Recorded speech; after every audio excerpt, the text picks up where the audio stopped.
Good morning, afternoon, no matter where it is you're signing in from. I am Carnell Jones. I'm the Risk Programs Manager with Interpark Holdings LLC and a proud member of the Impact Cohort 5 Fifth Element. What's going on, people? How y'all doing? I have the wonderful opportunity of hosting Fearless Leader Panel or Talk with Luvvie Ajayi Jones. Two-time New York Times best-selling author and professional troublemaker and contributor to all things wonderful and Black woman. So who just happens to be my wife. And you guys are here today with us to have an opportunity to talk some things professional troublemaker and fearless leader as they pertain to Luvvie. So hi. This is cool. This is cool. This is the first time we ever shared a stage. It is. I've been on the side, but not necessarily in the camera. So I think that's really cool. Yeah. So, all right, what you got for me? Awesome. Well, Luvvie, I mean, I would hope that everybody signing in would have an opportunity to be familiar with who you are and your career. If you could just give us, a blurb on you and who you've been from start to finish and the 15-year overnight success that you happen to be. Yes. Okay. So I am a writer, a podcast host, and a speaker. And I started my career accidentally. In 2003, I actually started my first ever blog. It was called Consider This the Letter I Never Wrote or something like that. I was an undergrad. It was my freshman year. I had just gotten a D in chemistry because I thought I was going to be a doctor. That clearly didn't happen. For the best, because I would have been the worst doctor ever. So after my D, I started this blog and it chronicled my undergrad career. When I graduated in 2006, I deleted my undergrad blog and started awesomelyluvvie.com, where I was talking about my thoughts about the world as I saw it and less about myself. And I was working as a marketing coordinator for a nonprofit in Chicago. And I'd come home and I'd blog. I wasn't getting paid for it. There was no strategy behind it. I just was doing it because I felt like it. Mm-hmm. And more people started reading this blog, thought it was speaking to them, speaking for them sometimes. And it took on a life of its own. I got laid off my full-time job, April 2010. And that is the last time I worked full-time for anybody else. My blog basically kind of took over. I looked for other jobs. I just never found one. I did find one time, and then I quit after a day. And I think that is actually what let me know that I was supposed to be working for myself. But ultimately, it took me a minute. But I finally realized that my words were the way I was supposed to be showing up and making people think critically and making them feel some joy in this world. So Cliff Notes. I ended up getting my first book deal in 2015. That first book, I'm Judging You, the Do Better Manual, came out in 2016. Hit the New York Times list instantly, changed my life. You were there for that. I was. And then I did a TED Talk in 2017 that went viral when it came out. It got 1 million views in 1 month. Getting comfortable with being uncomfortable. It now has 6 million views. Also changed my career, my speaking career, and elevated what I was doing. And then my second book deal, actually, I got it on the 3rd anniversary of my first book coming out. So my first book came out September 13th, 2016. I got the second book deal September 13th, 2019. And that book came out this March, Professional Troublemaker, the Fear Fighter Manual. Also hit the Times list. And so, yeah, here we are. Here's a clip. That's the Clip Notes version of me, of the career. No, that's the very, very, very Clip Notes version, which I, appreciate. And there's a whole lot more to discuss there. But, just thinking about that whole conversation, that whole move from working as a marketing coordinator to stabbing out on your own. Yeah. And using the opportunity to build your own brand. And now, being at the place where you are now as the CEO of your own company. Yep. It's talking about fearless leadership. I mean, what does that make you think about when you think about that journey, the being fearless part of it?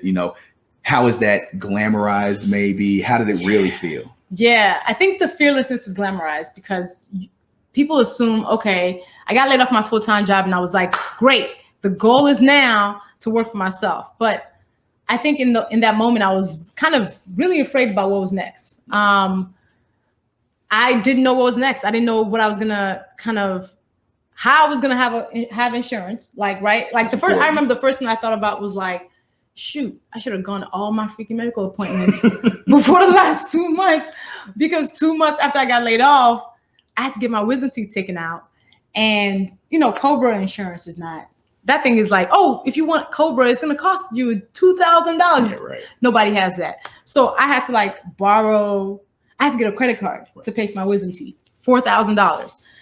So for me at that point, I was like, okay, I got to get a new job. While I was waiting, though, I was consulting, and I'm a hustler. So I'm like, I got to make money somehow. So the work that I was doing for other people and for myself and for my full-time job, which is ultimately social media strategy and communications, I was like, I just do it for other people. While I look for jobs, I was on monster.com. Remember that? Is that still a thing? I'm sure it is. Like AOL is still a thing, but nobody uses it. So I was on monster.com, right? No shade to Monster, and Indeed, and I'd be sending my resume. But I think the fear of it all was the uncertainty of not having the blueprint of like, how will I run my own company? At that point, I didn't even think it was an option. Like, I wasn't thinking about myself as an entrepreneur, wasn't thinking about myself as a writer. I was just like, this thing that I have, this blog, it's just my hobby. So I definitely wasn't fearless. But I think sometimes the universe forces you to do the thing that you're afraid to do.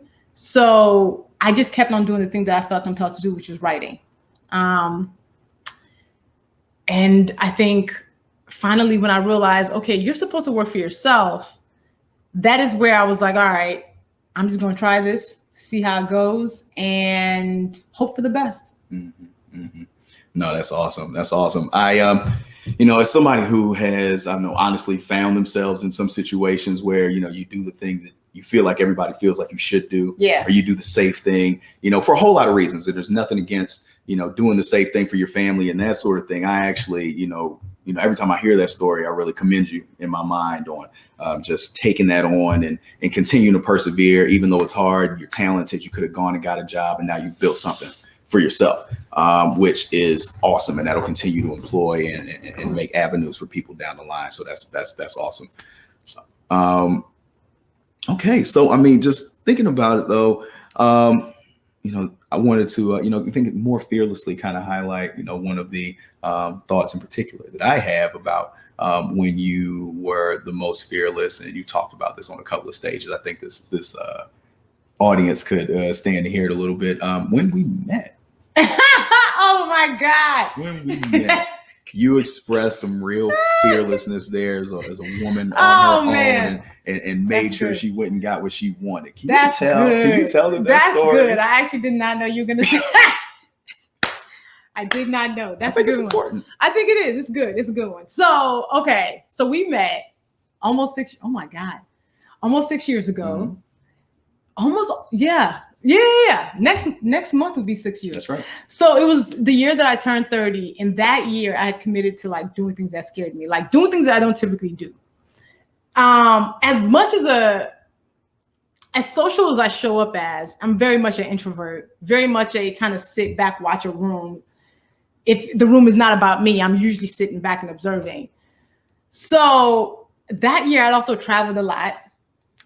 Internationally, especially. Yeah. Like I probably went to 15 countries that year. Yeah. And so I was rarely in Chicago. My friends hadn't seen me like for months. So it was one weekend in July. One of my friends was like, oh, we should go to this brunch. And then afterwards we'll go to a day party. And I said, all right, cool. I got cute. I still had locks then. I remember exactly what I had on. I also had on locks. I was like, I'm gonna be cute today. I'm gonna step out summertime shy. And we went to this day party. One of my friends had gotten like a booth, but it was in the side part of the day party. So we had spent a lot of the time just kind of walking around. So towards the end of the party, we decided to go into the main room and just kind of like sit by a booth that our other friend had. So we're sitting there. I'm sober, perfectly sober. My friends are all drunk. Everybody's drunk. But earlier that day, we've been talking about beards. We've been talking about beards. I don't know how this came up. We were like, yeah, no, like men with beards, for us, we find them more attractive because I think beards are really nice. So we just randomly been talking about that. So I'm sitting on the booth, just watching the party. One of my friends is talking to a guy who she just met. And then I see this guy walking across, like walking past me.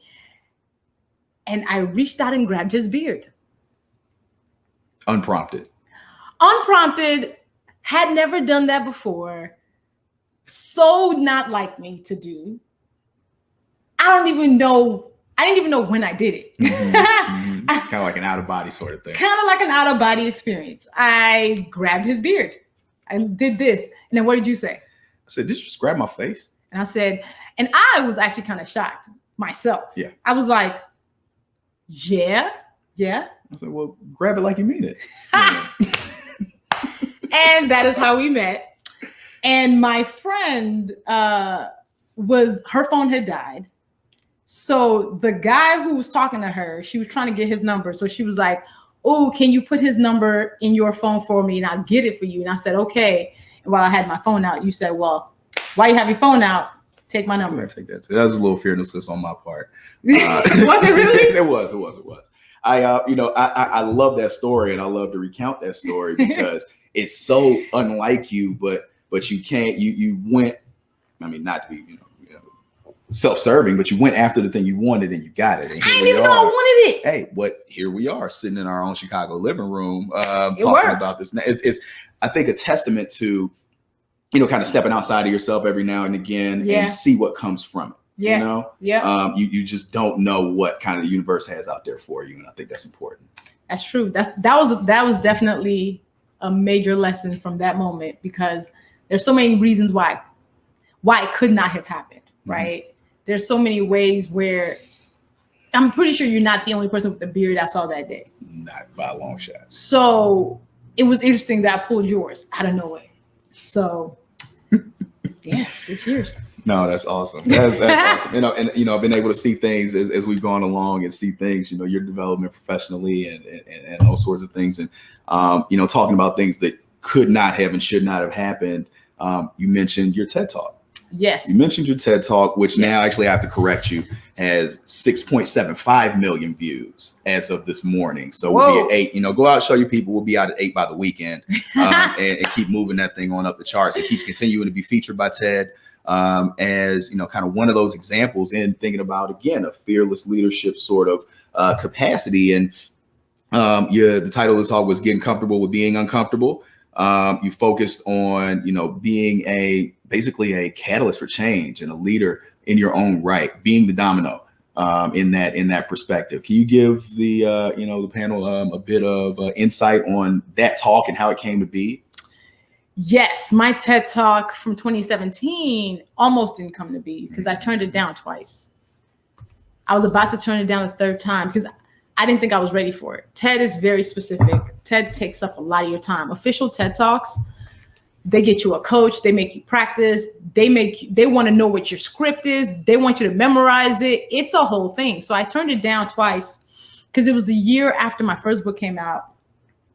I'd been traveling like crazy. Mm-hmm. And I didn't think I had the capacity to be able to take on a TED Talk, and prepare for it in the way they require.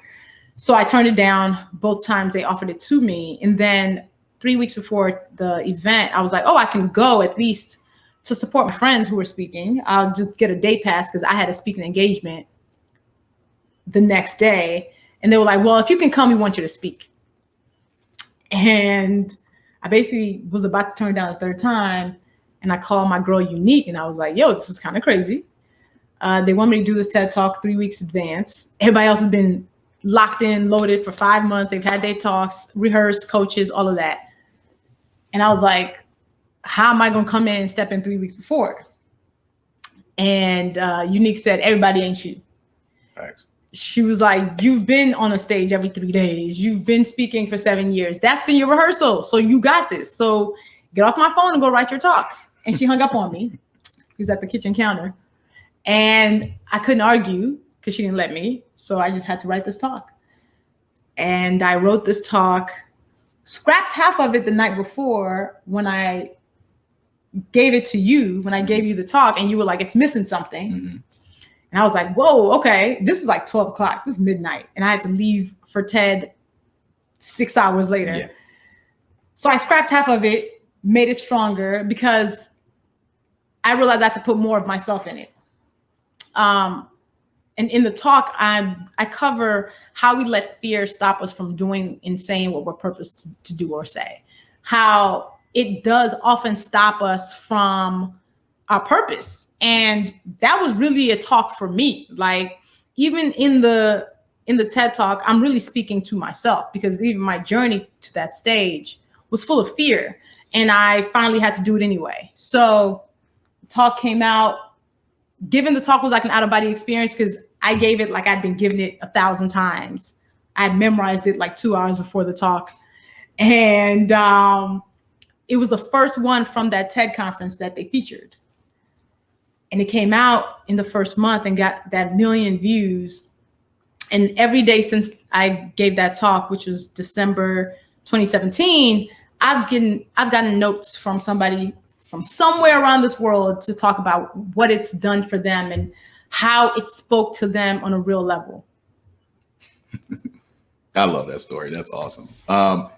Thinking about the context of everything we're talking about here and how, that thing that you take on again, not only changes you, but it, can eventually, influence the world around you or the world that you don't even know you're connected to. Yeah. So just thinking about that, taking that opportunity, making that opportunity, and being authentically yourself about it, changing, scrapping the talk. Cause I feel like when I said it was missing something, it was like, this may be what Ted wants to hear as opposed to what I want or what I feel you should be saying or what you have said. So I think that when we think about putting ourselves in positions, availing ourselves to opportunities, those sorts of things, that it's really important to, kind of jump out there and authentically be yourself because you're a lot more prepared than you actually think that you are. Yeah, that's a good point. I think it's because we take for granted what we know, who we are, how good we are. Just all of us do it. And sometimes you do need somebody else to tell you, hey, let me give you this perspective that you don't know, that you might have taken for granted for yourself. So I think in that moment, that's one of the things that you did. That's definitely something Unique did when she was like, you got this. Yeah. And I think just being surrounded by people who also don't let me say no allows me to be even more fearless. In the moments when I am feeling afraid, when I'm not sure I can get something done, usually the people around me will affirm me. And that will infuse me with courage. So that's what I wanted to do with that talk. That's what I want to do with my book. That's what I want to do with my presence in general. That's dope. That's dope. So thinking about that talk and the connection, we want to start to move and talk about your current work, right? Yeah. And when I read Professional Troublemaker, and then when I listened to Professional Troublemaker, which is really freaky, by the way, because it's in your voice. You voice the audiobook. So I'm sitting here and I'm listening to this thing and you are in another room and you are literally talking in my ear. And it's the wildest thing ever. Really? Yeah, no, it was very surreal and kind of creepy at the same time. But I heard, again, hearing your voice, I heard you talking to yourself.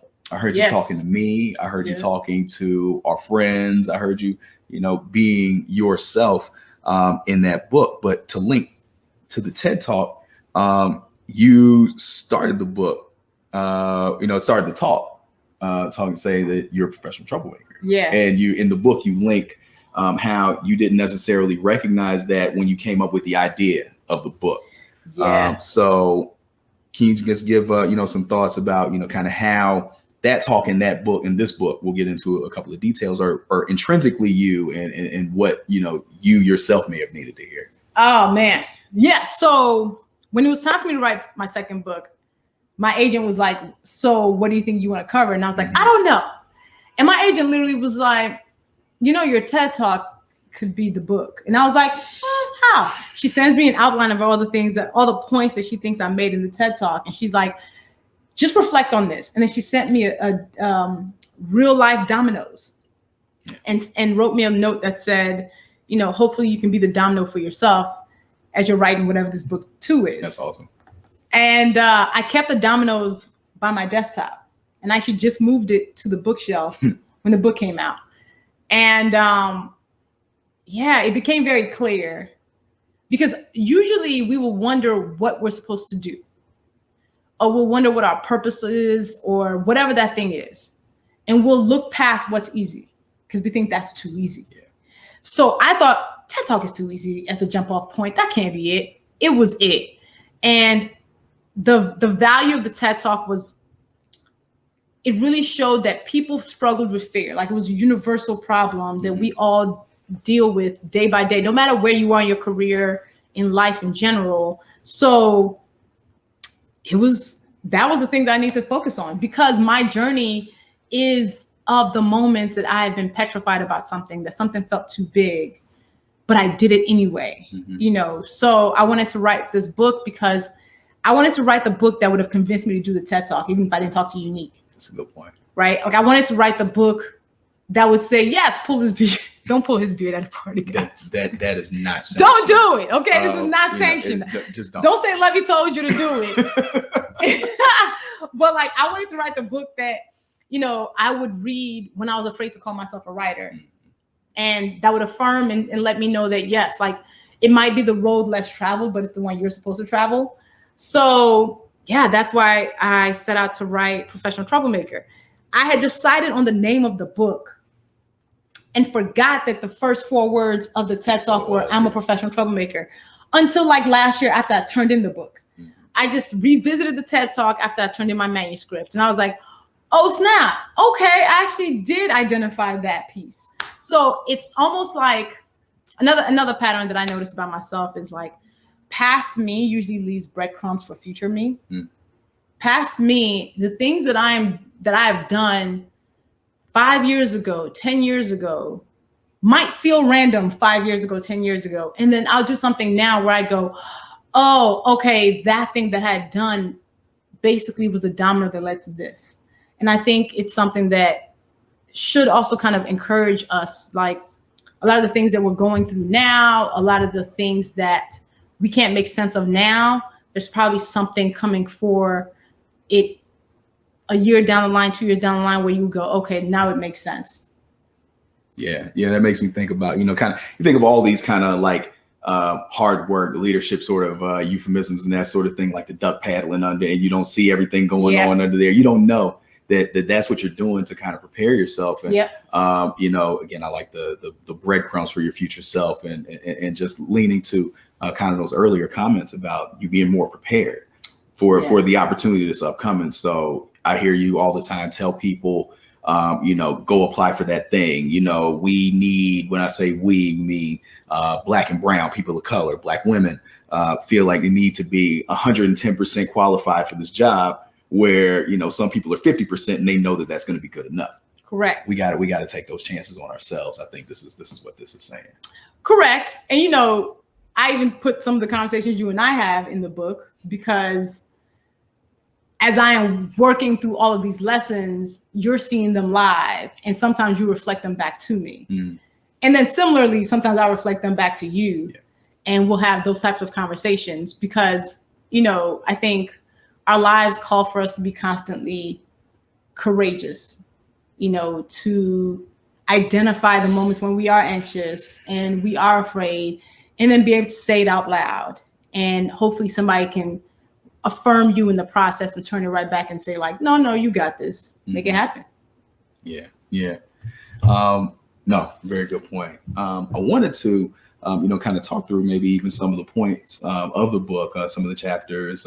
It's really, you know, like, again, just the fact that it's written as a manual necessarily, that's not like just a turn on a phrase. It actually is a set of processes and a set of thoughts that'll lead you, I think, to a future goal. So, you know, thinking through that, I, you know, some of the things I keyed in on was, especially first was chapter 2, was Be Too Much. Yes. You know, you talk about your experiences, you know, moving to the U.S., immigrating to the U.S. as a kid, and how you were seen as too much, too foreign, too Nigerian, too black, too everything. Right.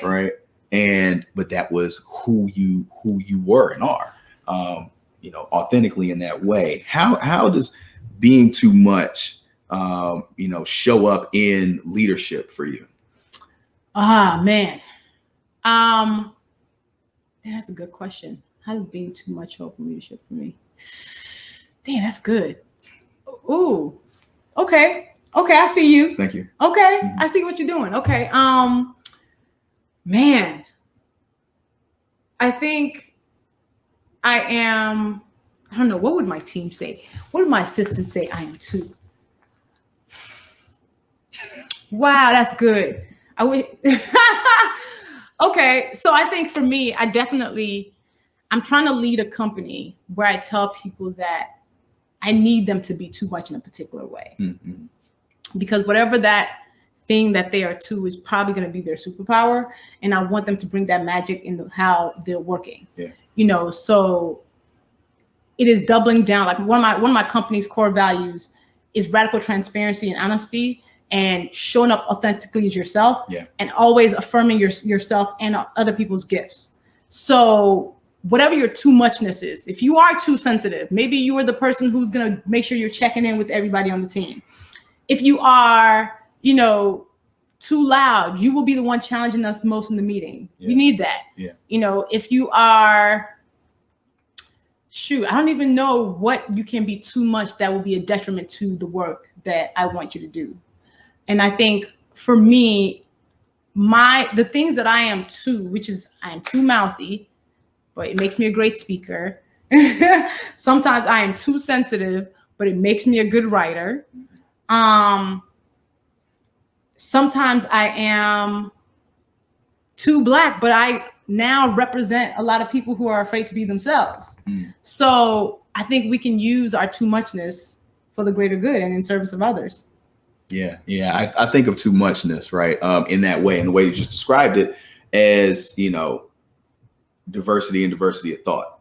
Yes. The panel, just previous, was talking, obviously focusing in on DEI, and I think that, allowing the people that work for you, encouraging them, imploring them actually to show up in the ways that they feel they need to show, or the ways that they naturally show up, will contribute and continue to contribute to the rooms that not only they're in with you, but the content that you're able to bring in the rooms that you go into. Right. So that, having a good team, empowering them to, kind of feed up the chain and feed you, I think is very important, and an example that companies, other organizations can continue to take from. Yeah. I mean, like being challenged, I'm stubborn, I tell, as you know, that's crazy.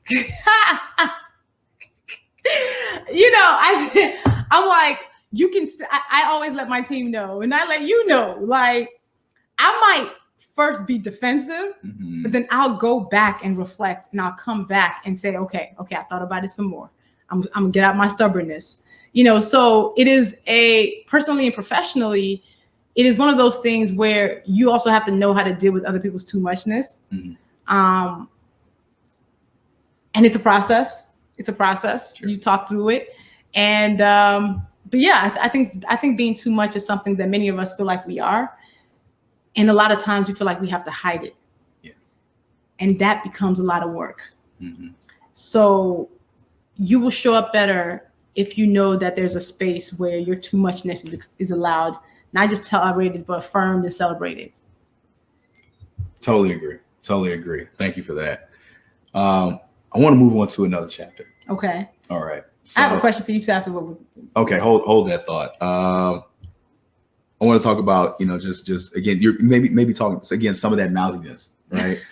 And in chapter 6, you talk about speaking the truth. Yes. And being basically, talking about how we fear the power of honesty. Yep. And I feel like a lot of urban leaguers and a lot of impact alum are true tellers in training, really. And it's not that often or easy. I'm sorry, it's not that easy to know how or start to get comfortable with using that influence in the rooms that we're in. What would be your advice to the truth tellers and the truth tellers in training about how to use their voice and their space to create equity? One, to the truth tellers, thank you for doing this work, because it's not easy. Oftentimes you will find yourself on an island by yourself. So thank you for your courage in those uncomfortable moments. For the truth tellers in training, I need you to step up, because the truth tellers need you to back them up, right? There's power in numbers. And for us to show up for each other sometimes looks like making sure you're standing next to the person who just said something that you agree with. What we often will do is after the meeting go, I'm so glad you said it. And you're like, well, thank you. You could have said it in front of, where were you? It's called a micro appreciation. You know, when I needed your voice and your currency, you didn't use it, and then you use it when nobody's watching. That is not useful. So how we need to make sure we're doing this is by, one, understanding that we are obligated to also do the work. Don't expect the one person who's always the one speaking up to constantly do it. So you go, well, he gonna do it, so I'm not gonna say nothing. But what if he's missing that day? Or what if he's just tired that day? Or what if he is feeling like, I don't want to do it today? Yeah. You know, one voice should not determine the room's elevation. One voice should not be the sole conscience of the room. So if all of us consider ourselves the conscience of the room, we will all do the work to make sure that we're speaking up and using our power. We often have more power than we think we have. I'm not expecting the intern to speak up. If it's your first day on the job, sure, don't say anything. But you've been there for 5 years, 6 years, 10 years. You're tenured in this way. You're head of a department. You have deep roots in this company or a great relationship with your boss. You have the power to speak up, and you have to use it. So the intern doesn't feel like they have to use it. You know, they don't have much power. They can be fired tomorrow. Right. But you being fired is going to cost the company. I need you to start using your voice and letting them know that you will not just be a silent person in the room. And I always ask myself if my silence will make me proud. If I will be proud of my silence. You know, if I don't speak up about something that is on my spirit, something that I don't feel is right, one of my main questions is, will I be proud of my silence? That's deep. I didn't think about it that way, honestly. And yeah, you just gave me something that I'm going to use, frankly. Yeah. You do that every now and again. Okay, no, I want to skip forward a little bit. Okay. Obviously watching our time, and we've got some questions coming up also, so want to make way for those. But I think it's important. Talking about your entrepreneur journey and from where you were to where you are now, and working from being a team of one to now being a leader of many, right? And chapter 12, you talk about firing yourself. The difficulty with that when this is your thing, this is your baby, right? And you have to empower other people to give you energy to help it grow, to continue to sustain itself. Right. How do you build the trust that needs to be there in order for you to be able to do that? It is a process. That chapter where I talk about firing yourself, I wrote this book for myself, truly, in all ways. But that chapter especially drags me because I am a type A perfectionist, control freak in all ways. Firing myself on anything is difficult. You know this. Yeah, the groceries, even like to that degree. This is who you are, right? So that's why I think it's important to talk about that. Oh my God. I always have to have my eyes on stuff. And I think partnership has also helped with that. Being partnered with you has helped me a little bit, like letting go of some of my control stuff, because the partnership asks of you to do that, forces you to do it. But I think professionally, so I read this book called Drop the Ball, which I told you about. That book by Tiffany Dufu was also really helpful in that the idea that we are afraid of the ball being dropped, personally or professionally. So that is actually one of the main reasons why we hold on to control. Also therapy. Important. Very, very super important. Do it yesterday. Do it yesterday. Do it last week. Please do. But it's an understanding that we trust ourselves first and foremost, because we are in our own bodies. We spent our lives depend on ourselves. So you go, if there's somebody who can get it done, it's me. But understand that there's no families of one built and there's no empires of one built. Mm-hmm. So you're gonna have to let go of some control and give up some type of trust to somebody, with the risk of them dropping the ball. Now, often we think the ball that's going to be dropped is an atomic bomb. Right. So then we hold on to everything really strong, right?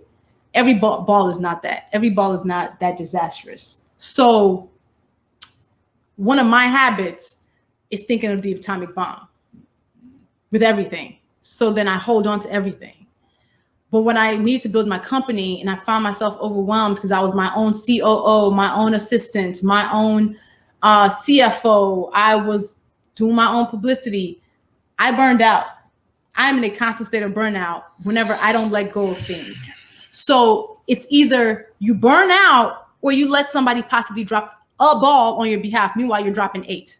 Just let it go for a hot second. It is a process, though. You have to, trusting is a decision, okay? It's a habit you have to build. And sometimes you might not even fully trust. You might just go, what's the worst that can happen if they drop the ball? It won't be the atomic bomb always. Yeah, yeah. And I think for people who, lead teams, for their own companies, small teams, large teams, that sort of perspective is important because it allows for those people who may be juggling those balls to realize kind of what's going on and grow and be stronger for you in the future. I think those are the ways that you keep, retain, promote good people and aren't always looking to, kind of retool. It leaves you an opportunity to do what you do best, which is to be the creative, to be the leader and not necessarily the accountant.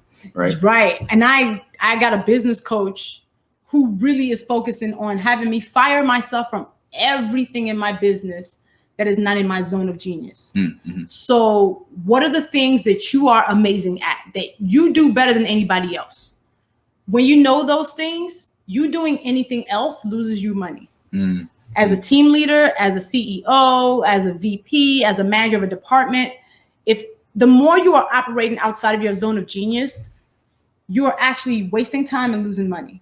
So she really got me to be like, you are amazing at writing. You are a visionary. You're the ideas person. Anytime you are in Canva designing a graphic, you're losing time. Yeah. Anytime you're in a random meeting that does not require your brain power, you're losing time. Mm-hmm. That could be spent finding out ways to develop the business. Yeah. So it becomes a money issue too. Lack of trust actually costs you money. It costs you time. It costs you energy. So for the type A control freaks who are afraid of what's happening behind the scenes, when you focus on your zone of genius, everybody wins. When you let other people focus on theirs, they win too. And then they feel empowered to step up. And actually, they end up taking more ownership and end up proving their worth when you actually trust them more. So right now, my team is doing something that I have no clue what it is. They don't even invite me to meetings no more. Good. I'd be finding out after the fact. I'd be like, oh, y'all mad about that? Yeah. Because I am not helpful in those meetings. When we have these conversations, right, I think of my, kind of management background, trained degree manager. That's the point of my administration. And, it makes me think about utility necessarily and the cost of your working hour versus the cost of somebody else's working hour who could get the job done just as good. Right. Or at least 2 criteria. Right. And being okay with kind of the amalgamation of meeting criteria. Everything can't be an A all the time, nor does it really need to be. Right. And I think that, for current leaders, emerging leaders, future leaders like that is an important thing to understand, building your team. So, no, that's dope. We stay having the fire yourself conversations. He be getting me about not firing myself sometimes about stuff that he has to get done. And I'll be like asking questions. All the questions. Well, speaking of questions, I want to let everybody know that the question and answer box is open at the top of the portal. Any questions that you have for Luvvie, let us know and we'll be able to, kind of filter those through over the next few minutes before we conclude and are able to move on. But, I think that this is, a very important discussion. I think that somebody a lot of people out there kind of picking up from it and hopefully taking these jewels and moving into their work days and work weeks, and are able to, you know, better sustain themselves. So that's the goal. That's cool. That's cool. We do actually have our first question. And that first question is, how do you cultivate your support system? I think it's very important to be able to do that, especially, you know, your team, but that team outside of your team. How do you, you know, work to cultivate that? Yeah, you know, I am not the friend who always remembers birthdays, but I am the friend who might send you a just because gift, or just hit you up and say, hey, I'm checking in on you. You okay? I think it's important to be supportive of other people, because then people will be supportive of you. So creating just authentic friendships, authentic connections. It's not about networking. I don't like networking in the traditional sense of the word of like, where people go, oh, here's my business card. What do you do? I like having good conversations with good people. I'm the person who will show up in a room of 100 people and might only talk to 2. But those 2, I end up walking away learning so much more about them. And then we end up realizing we have a lot in common, and then we'll become friends. And I think that is important, because I walk in every room with the idea of what is the important conversation for me to have. I am a fan of just going deeper than wider. Yeah. So we talk about that a lot. We do, because you're wide. You do wide and deep. I was like, I do deep. Ocean. Right. He can do wide. Me, I'm like, I need to go deep on like 2-3 people, then go wide on 20. Fair. Right. So, and I think that's because of the quality of what I want. Friendship takes maintenance. Yeah. Friendship takes a lot of maintenance. This is how you look up sometimes and you'd be like, oh my God, that one friend, I haven't talked to them in 7 months. So sometimes just making sure I double down on reaching out to the people who I haven't reached out to in a while, being in rooms and just being open to the great conversation that comes. And just trying to be thoughtful about what they might be thinking through, what they might be going through, just check-ins. Yeah. I think to add to that just briefly is that, especially for the type A's, like, you need to allow yourself to be cared for, to be checked on, to be supported. That part. You know, I think that, and I feel like I do this, you know, a lot myself. So we're very, I think, similar in this way that, you know, we want to be the ones to take care of people. Right. You want to take care of people. You want to set up a system for somebody else. And when somebody else wants to do it for you, it seems weird, and we might even push it back. We got to be, you know, open to that. And that's not a new topic or conversation for us at all. We know are continuing to work through it and getting better. And I think that's important. To receiving the care is also just as important as giving it. Facts. Yep. Facts. Awesome. So our second question is, who in your young life gave you permission to be great? My grandmother gave me permission to be great. My mom did too. But my grandmother was just like, it wasn't like she was telling me I was going to be great. Actually, she kind of did. Yeah. But she also kind of just led herself and lived in this world in a way that gave me permission to be great, just from the way she was taking up space. Like, my grandmother was not shy. She's a person who I centered professional troublemaker around, because she's one I watched growing up. And I think we don't realize how much kids are picking up from just our existence, less than our words. And her audacity gave me audacity. And then my mom didn't squelch it. You know, she allowed me to be the person who would tell her, I feel like that punishment was unfair. Right. Which you told me that story. I'm like, this is nuts. That would never happen. No, but that was yeah. Sorry. She kind of let me, and she was just like, yeah, okay, you gonna deal. But I think that was a gift. So I hope I am somebody who gives other people permission to be great by just being themselves. Because I think sometimes that's all we need. We don't necessarily need the big things. Sometimes we just need the space, and we need somebody to say, I see you, keep being that. So, yeah, I mean, you think about the word permission. itself, and you are again permitted, like you're given authority to go out there and be that thing and do that thing that we see you doing.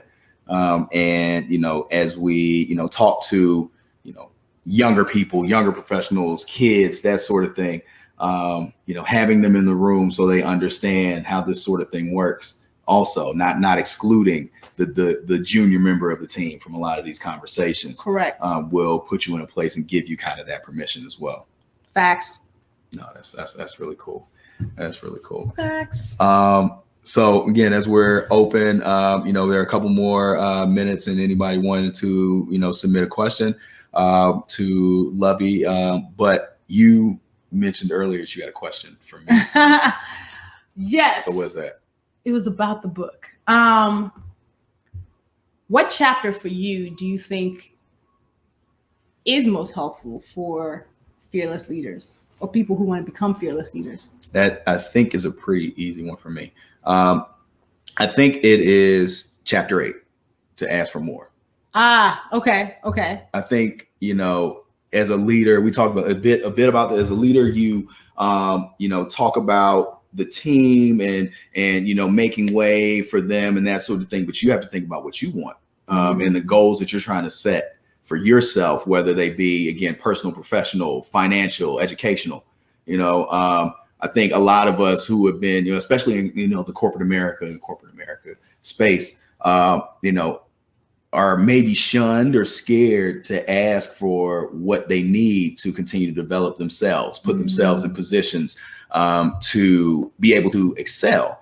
And I think that it's really important to normalize asking for more. You talk about also thinking about financially, asking for a raise, like, and the old, kind of black and brown mantra of, if you ask for that, you're going to piss them off and that they're going to turn you away or fire you or shun you because of that. Yeah. And, I've been encouraged and browbeaten about it myself, that, we got to be able to do that sort of thing, because that is making whatever organization is you're asking, whether it's your family or your job, more understand your worth. Get brought up to market, right? I'm working under market right now. I need you to understand where market is. And I can go get market, somewhere else. Don't tell that to your family. But, just that thought. So I think that chapter 8, to answer that question, is really key for me as I read and listened to the book, and again, even heard you literally telling me some things that I've heard before or maybe needed to hear before, that I very much plan to employ in my dealings going forward. So that's the answer to that question. Dope. Okay. Cool. Okay. Very okay. cool. That's good answer. Thank you very much. Good answer. I appreciate that. I get to watch a lot of you. So to the questions from the audience, they're wondering what your next project is going to be, to the point that you can talk about it.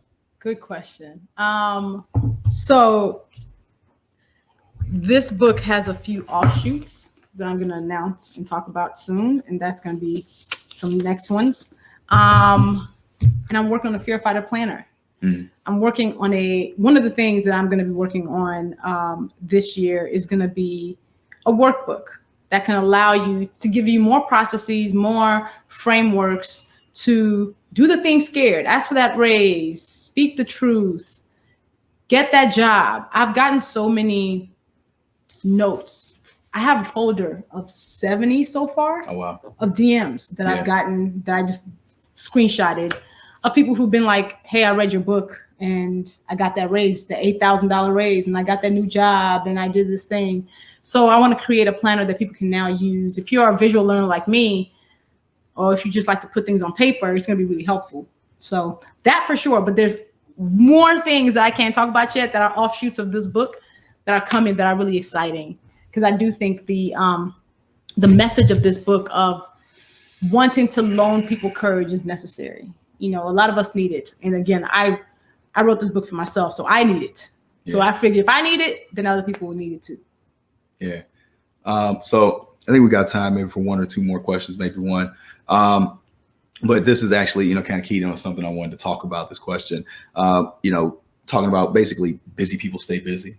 And we are, I think we are the evidence of that.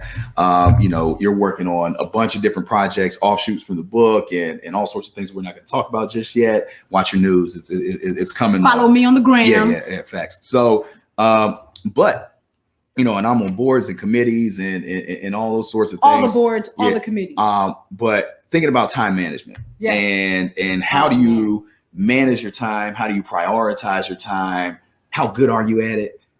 Kind of how does that work for you in all these spaces? I don't think I'm good at it. I don't think I'm good at it. I don't think I'm good at time management. I'm just going to tell you that right now. I ain't even going to lie. I think I usually over-index at one thing. Mm-hmm. I will go very deep into one thing. So like when the book was coming out, it was all book everything. I had no balance around that. Uh-huh.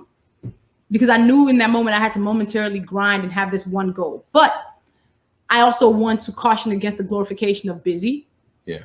The constant glorification of not having free time, not having a moment to breathe. So I'm actually trying to recalibrate that. Yeah. I'm trying to figure out, by firing myself, by hiring more people, by also kind of seeing where I need to optimize how I'm spending my days. So I've slowly started doing that. Shout out to my assistant who's helping. Yep. On Wednesdays, she blanks out my calendar where I don't do meetings. Mm-hmm. So that allows me to think. That allows me to finally, on Wednesdays, I can be like, oh, let's go out somewhere. Yeah. Because I'm not on a Zoom constantly. I think it's a process. It's a trial and error. And I want to get less busy. I think the way we've all glorified busy is harmful. Mm-hmm. It means we're not sitting with what we need to sit with. And I think pandemic actually kind of showed us like how much we glorify busy. Yeah. Folks didn't know what to do with themselves when the world shut down because everybody was like, oh, wait, I actually have to stay still. And a lot of times it threw many of us off our usual thing. So what do our lives look like when it's not defined by the busy? And I think it's something that I'm constantly trying to work on, especially now. I'm like, I'm going to recalibrate my schedule. So if you ask me this question in next year, I should have a better answer for you. But right now, I'm just like, trial and error, trying to fix it. That's what I can do. Awesome. Well, we have just 2 minutes left. All so, right.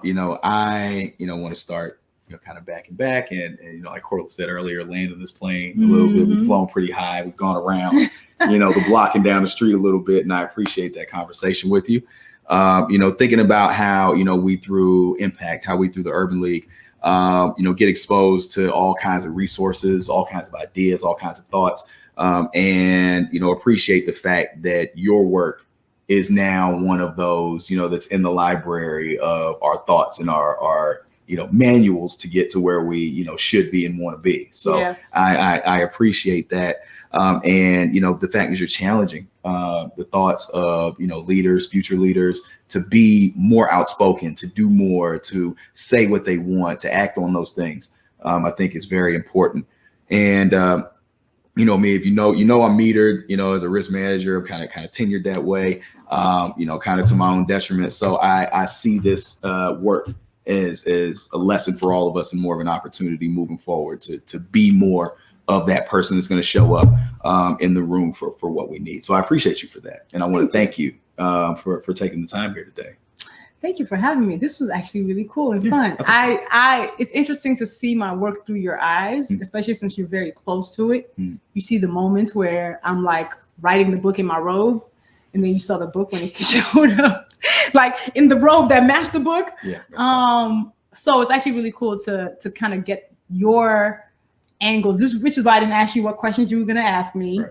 I was like, don't prep me for it, because I wanted the fresh ideas. I mean, you stumped me with one of the questions. Which, shout out to me. And to be a fearless leader is to have community and support that also allows you to be fearless. And you're definitely number one up there.